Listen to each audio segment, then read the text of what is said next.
যান্ত্রিক ত্রুটির কারণে ৩ দিন ধরে চুয়াডাঙ্গা আঞ্চলিক পাসপোর্ট অফিসের কার্যক্রম বন্ধ রয়েছে। গেল শনিবার রাতে বজ্রপাতের ফলে সার্ভারের মেইন সুইচ নষ্ট হয়ে যাওয়ায় সব ধরনের সেবা বন্ধ হয়ে যায়। রবিবার সকাল থেকে মেরামত কাজ চললেও সার্ভার সচল না হওয়ায় নতুন পাসপোর্ট ইস্যু, ছবি তোলা সহ অন্যান্য কার্যক্রম বন্ধ থাকে।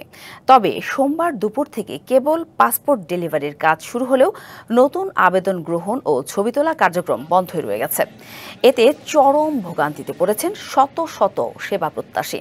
চুয়াডাঙ্গা আঞ্চলিক পাসপোর্ট অফিসের উপসহকারী পরিচালক SM জাকির হোসেন জানান, ইমিগ্রেশন ও পাসপোর্ট অধিদপ্তরের প্রকৌশলীরা মেরামতের চেষ্টা চালাচ্ছেন। আশা করা হচ্ছে দ্রুতই সার্ভার সচল হয়ে সব কার্যক্রম স্বাভাবিক হবে। পাসপোর্ট নিয়ে ভোগান্তির খবর জানাতে আমাদের সাথে চুয়াডাঙ্গা থেকে সরাসরি যুক্ত হচ্ছেন সহকর্মী কামরুজ্জামান সেলিম। কথা বলবো তার সাথে। সেলিম, উদ্ভূত পরিস্থিতিতে আবেদনকারীরা কি বলছেন, কবে নাগাদ কার্যক্রম স্বাভাবিক হতে পারে, সব মিলে জানাবেন। সাথী, আসলে গত শনিবার রাতে বৈদ্যুতিক যে সমস্যা, বিশেষ করে বজ্রপাতের কারণে কিন্তু সার্ভারের যে মেইন সুইচ সেটি নষ্ট হয়ে যায় এবং তারপর থেকে এখন পর্যন্ত আসলে সচল করা সম্ভব হয়নি এবং দ্রুত সময়ের মধ্যে সচল করা সম্ভব হবে বলে জানিয়েছে।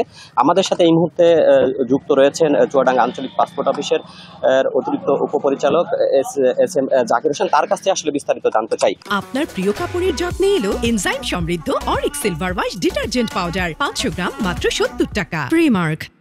আসলে কি ঘটনা ঘটেছিল এখন পর্যন্ত সর্বশেষ এবং কখন নাগাদ আপনারা এই কার্যক্রম শুরু করতে পারবেন? আমরা শনিবারে বজ্রপাত হওয়ার কারণে বন্ধ আছে।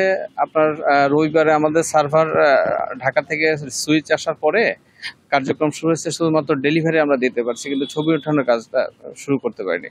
আমরা আশা করতেছি আজকে দুপুরের মধ্যে ইনশাল্লাহ এটা আমরা চালু করতে পারবো। সাথী, আসলে শুনছিলেন এখানে যে সার্ভারের যে সমস্যা সেটি এখন পর্যন্ত গতকালকে কিন্তু ডেলিভারি যে কার্যক্রম সেটি কিন্তু শুরু হয়েছে।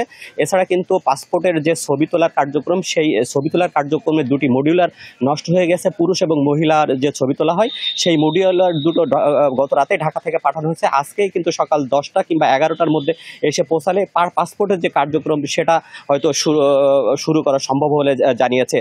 তো সাথী, এই ছিল আমার কাছ থেকে কিন্তু পাসপোর্ট অফিসের সর্বশেষ পরিস্থিতি। ধন্যবাদ সেলিম।